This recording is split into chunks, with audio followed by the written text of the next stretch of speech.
Дата дибасма влез уредащос ачселеш уж йосцес бдестозы. Симпозиумын котькудис художник куйни ужлештыны куле. Одегес турун куар боел йосты, эгрес, горчу ес кутыса бдестичкос. Уго ужадлен валтиш малпан йосыз, вылямал йосты уже кутон. Творчествен вричкалы кес огажьян.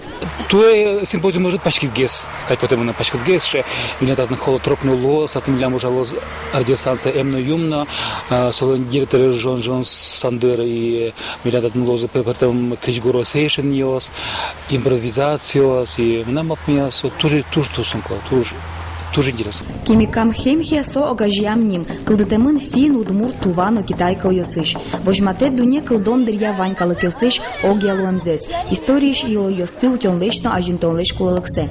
Фестивале вуэм йос ваньзы камшурдорын хепинин крадязы. Камву кужымземи чотоз уж пайдамин драдяшкоз.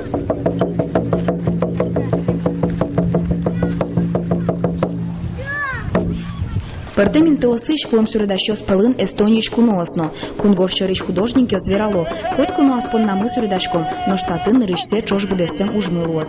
Фестивале вуэм хоть кут куно ераз сурет малпан йосе воже.